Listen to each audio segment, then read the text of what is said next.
जय हिंद आप सभी का। और आज हम बात करेंगे हंडवारा ऑपरेशन के बारे में। ये टॉपिक एक्सट्रीमली इंपॉर्टेंट बन जाता है आपकी एसएसबी के लिए। कैसे? देखिए, हमारे सामने 5 मार्टियर्ड हैं। अब ये इसमें मार्टियर्ड में एक सीओ साहब भी थे जो कि 21 आरआर में सर्व कर रहे थे। उनकी भी मौत हो गई। शहीद हो गए। मैं अपने शब्दों को वापस लेता हूँ, वो शहीद हो गए। अब ये बहुत बड़ी बात हो जाती है।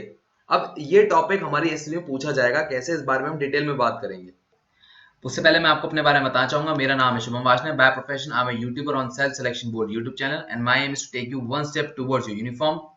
यहाँ से हम आगे बढ़े तो रोज शाम 5, 6 और 7 बजे डेली मैं आपके एसएसबी के लेक्चर और जीडी टॉपिक लेकर आता हूँ फ्रॉम मंडे टू फ्राइडे। इसके साथ अगर आप सीडीएस, एफकेट, सीएपीएफ, एसएसबी की तैयारी करना चाहते हैं तो अनअकैडमी के टॉप एजुकेटर इसमें आपकी मदद कर सकते हैं। ये उसका प्राइसिंग प्लान है। बट अब तक आप मेरी वीडियो देख के समझ गए होंगे कि रोमन सैनी साहब के साथ मेरा उठना बैठना है। रोमन सैनी साहब ने कहा है कि अनअकैडमी शुरू तेरी बहुत चलती है, तो आप मेरा नाम एज अ कूपन कोड इस्तेमाल कर सकते हैं और आपको यहाँ पर 10% ऑफ मिल जाएगा। यहाँ से हम आगे बढ़ते हैं। अभी हंडवारा ऑप्शन एसएसबी में जीडी टॉपिक, लेक्चर और पर्सनल इंटरव्यू में आपके सामने रखा जाएगा। कैसे? उसका सवाल यहाँ पर है। यहाँ पर लिखा है, आपके सामने जो क्वेश्चन आएगा वो आएगा कि रिसेंटली फ्रिक्वेंट टेरर अटैक बढ़ गए हैं जम्मू एंड कश्मीर वैली में, जैसे ही आर्टिकल 370 हटाए, मतलब तब से, जब से आर्टिकल 370 हटाया तब से। तो अभी इंडिया को क्या करना चाहिए? फिर से सर्जिकल स्ट्राइक करनी चाहिए, यूएन में इसको बात को लेके जाना चाहिए, जो सीओडी 19 की जो हेल्प कर रहे हैं हम वो रोक देनी चाहिए, या एनीथिंग एल्स? अब इस पे क्या है पूरी कहानी, पहले हमें आज की करंट सिचुएशन को समझना पड़ेगा। हमारे 5 बहादुर सिपाही शहीद हो गए, मार्टियर्ड हो गए। अब जब ये मार्टियर्ड हो गए तो इनके नाम ये हैं कि पहले हैं कर्नल आशुतोष शर्मा, जो कि 21 आरआर में सीओ थे। उसके बाद है मेजर अनुज सूद। उसके बाद नायक राजेश कुमार, फिर लांस नायक दिनेश सिंह और सब इंस्पेक्टर सगीर अहमद काजी, ये जम्मू एंड कश्मीर की पुलिस में थे। तो ये जो पूरा ऑपरेशन हुआ, ये हुआ हंडवारा में। ये हंडवारा में एक जगह है चांगी मुला, वहां पर हुआ। ये ज्वाइंट ऑपरेशन था Indian army and Jammu and Kashmir की पुलिस के द्वारा। अब ये जो हंडवारा है ये कुपवारा डिस्ट्रिक्ट के अंदर आता है। अब यहां से कहानी आगे बढ़ती है कि इस ऑपरेशन में ऐसा हुआ क्या, हमारे 5 जवान शहीद हो गए। अब देखिए, हमारी जो टीम थी ये 5 लोगों की, इन्होंने कुछ डिसाइड किया कि हम अटैक करेंगे कैसे। तो उन्हें ये नहीं पता था कि टेररिस्ट हैं कितने, नंबर 1।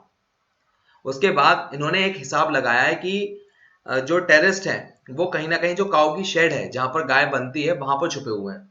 तो इन्होंने क्या किया, घर में घुसे। अब घर कैसा था? घर ऐसा था, और इसी के बगल में था वो काऊ का शेड। तो आप देख सकते हैं घर काफी खुला हुआ है, काफी छोटा है। तो वो जब इस घर में घुसे तब उन्हें पता लगा कि टेरेस काऊ शेड में नहीं है, वो तो इस घर के अंदर घुसे पड़े हैं। तो जब वो इस घर में घुसे तो उन्हें डायरेक्टली उन 2 टेरेस का एनकाउंटर मिला। और क्योंकि वो सरप्राइज था उनके लिए, तो वहां पर इन तीनों, इन 5 जवानों की जान चली गई और वो शहीद हो गए। बट शहीद होते होते उन्होंने क्या किया कि क्रॉस फायरिंग के अंदर इन्होंने 2 टेररिस्ट को मार गिराया। उसमें से एक बहुत ही बड़ा लश्कर का टेररिस्ट था जिसका नाम है हैदर। इसकी अभी फोटो रिलीज नहीं हुई है, अगर होगी कभी तो मैं आपको जरूर दिखाऊंगा।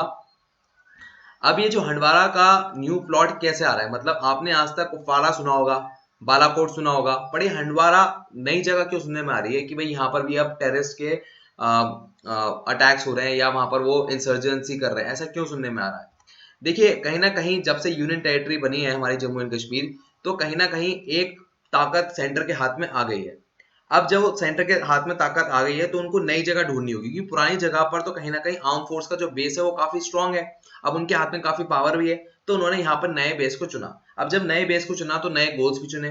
उन्हें चुने कि रिक्रूट करेंगे लोकल्स को, अब लॉजिस्टिक पे ज्यादा ध्यान देंगे, एक्सपेंड करेंगे नेटवर्क इसी एरिया में। अब यहाँ पर रिक्रूट करेंगे लोकल्स को ज्यादातर, इस पे हम ज्यादा फोकस करेंगे। देखिए अभी क्या हुआ, पाकिस्तान पे एफएटीएफ की ग्रे लिस्ट से ब्लैक लिस्ट होने का डर सता रहा था। अगर ब्लैक लिस्ट हो जाता तो दुनिया में उसे सैंक्शन झेलने पड़ जाते, और अगर सैंक्शन झेलने पड़ जाते तो ऑलरेडी इकोनॉमी के लोएस्ट पॉइंट पे है। तो अगर वो इस ब्लैक लिस्ट में आ जाता तो वो अपनी इकोनॉमी में बहुत गिर जाता और उसको अपनी जनता को जवाब देना पड़ता। तो उसने एक नई स्ट्रेटेजी अपनाई है। नई स्ट्रेटेजी क्या है कि वो अब टीआरएफ बनाएगा, the resistant front. The resistant front का काम क्या होगा? रेजिस्टेंट फ्रंट का काम ये होगा कि वो जवाब दे कश्मीर के अंदर ही, कश्मीर में रह के। अब यहां पर इसका मतलब क्या है? देखिए अभी द रेजिस्टेंट फ्रंट जो बनाई है वो इस तरह से बनाई कि जैसे लश्कर तैयबा जैसी ऑर्गेनाइजेशन है, वहां पर अब पैसा इनपुट नहीं करा जाएगा। अब करा जाएगा रेजिस्टेंट फ्रंट के अंदर, जो कश्मीर में ही रहेगी, वहां के लोकल को हायर करेगी, या मैं कहूँ रिक्रूट करेगी, और उन्हीं को ट्रेन करके वहीं पर ही अटैक करेंगे। ये पूरा प्लान है इनका। अब जब ये प्लान इनका सक्सेसफुल होगा तो यहाँ पर FATF जवाब नहीं कर सकता, मतलब सवाल नहीं कर सकता पाकिस्तान से कि कोई टेररिस्ट ग्रुप है। ये है इनका पूरा प्लान। ये मोटा मोटी बात आपको समझ में आ गई होगी।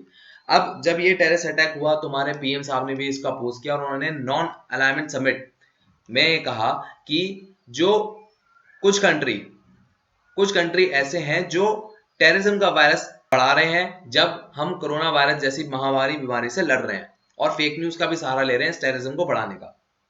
अब आपके दिमाग में सवाल आ रहा होगा ये नॉन अलाइनमेंट समिट क्या है? नॉन अलाइनमेंट समिट वो होती है कि हम किसी भी साइड में नहीं जाएंगे। मतलब US और USSR की लड़ाई चल रही थी 1947 में जब हम आजाद हुए थे, तो उस कोल्ड वॉर में इंडिया ने एक इनिशिएटिव लिया कि हम नॉन अलाइनमेंट मूवमेंट में आएंगे। नॉन अलाइनमेंट का मूवमेंट है, ना तो हम US का साथ देंगे ना हम USSR का साथ देंगे, हम सिर्फ न्यूट्रल रहेंगे और जहां हमारा फायदा होगा हम उसके साइड जाएंगे। इसलिए आप देखते होंगे कहीं ना कहीं आज हम अपनी US से भी दोस्ती बनाए रखते हैं और रशिया से भी दोस्ती बनाए रखते हैं, क्योंकि हम नॉन अलाइनमेंट मूवमेंट में हैं। हम अपना फायदा देखेंगे, हमारा फायदा कहां पर है। तो यह है पूरी कहानी यहाँ पर। अब हम तो अपने सवाल पे वापस आते हैं। सवाल ये था कि रिसेंटली टेरर अटैक बढ़ गए आर्टिकल 370 के हटने पर, जम्मू एंड कश्मीर की वैली पर। तो अब इंडिया को क्या करना चाहिए कि ये टेररिस्ट अटैक कम हो जाए? सर्जिकल स्ट्राइक कर देनी चाहिए, UN में जाना चाहिए, COVID-19 की हेल्प पे उसे बंद कर देना चाहिए, या एनीथिंग एल्स? तो यहाँ पर एनीथिंग एल्स में आएगा कि पहला एम इंडियन आर्म फोर्सेस का ये होना चाहिए कि वो TRF द रेजिस्टेंस फ्रंट को रोके, क्योंकि अगर वो कश्मीर वैली में कहीं ना कहीं अगर रहेगा तो वो कश्मीर के लोगों में नफरत पैदा कर देगा। आप हमेशा समझिए कि जिसके पास बंदूक होती है ना उसको बुरा बनाना बड़ा आसान होता है। यहाँ पर इंडियन आर्म फोर्सेस के पास बंदूक है तो उनको बुरा बनाना बड़ा आसान है, उनको खिलाफ भड़काना इंडियन आर्मी के ज्यादा आसान है। तो कहीं ना कहीं इंडियन आर्म फोर्सेस को, सेंट्रल गवर्नमेंट को उस बात का ध्यान रखना होगा कि कहीं ना कहीं TRF के जो रूट्स हैं वो फैले ना, और TRF से निकल के कोई इंसान पॉलिटिक्स में ना आ जाए। अगर वो पॉलिटिक्स में आ जाता है तो कहीं ना कहीं वहां पर जो लेजिस्लेटिव असेंबली बनेगी उसमें कहीं ना कहीं इंडिया को नुकसान हमेशा झेलना ही पड़ेगा, क्योंकि पॉलिटिक्स को आराम से जेल करना आसान नहीं रहता। तो यहाँ पर इंडिया को इस बात का ध्यान रखना होगा। तो जो TRF के रूट है, द रेजिस्टेंट फ्रंट के रूट है, उसको खत्म करना होगा। ये है इसका जवाब। अब मैं आपको खत्म करने से पहले एक वीडियो दिखाना चाहूंगा, जरा इसको देखिए।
To be from a total army background, being second generation officer, and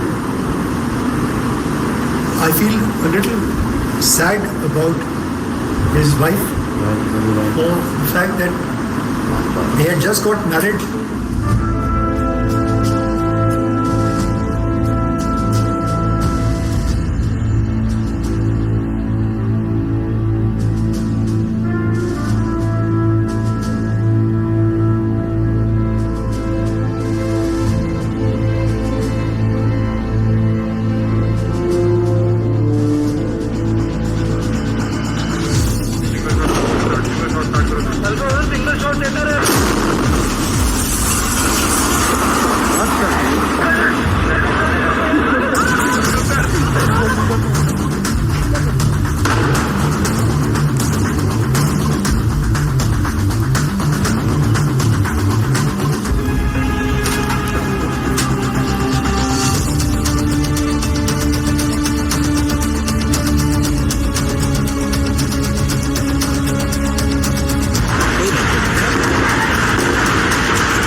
अगर आपको वीडियो अच्छी लगी और कंसेप्ट की क्लैरिटी आई है तो खाने पे बुलाइए, और मेरी वीडियो देखकर आपको रिकमेंडेशन मिलती है तो मिठाई खिलाइए।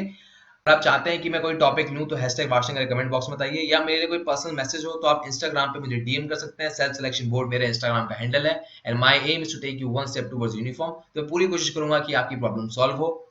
इसके साथ अगर आप कोई और जीडी टॉपिक या लेक्चर टॉपिक या पर्सनल इंटरव्यू का टॉपिक ढूंढना चाहते हैं तो मेरा नाम आप टाइप करिए यूट्यूब सर्च इंजन में और टाइप करिए एसबी जीडी टॉपिक, मैं आपको मिल जाऊंगा, या आपको मेरी पूरी प्लेलिस्ट का लिंक डिस्क्रिप्शन बॉक्स में मिल जाएगा। मैं लेता हूं आपसे विदा। जय हिंद, टेक केयर, बाय बाय।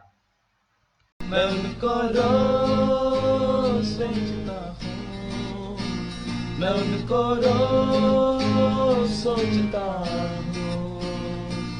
वो है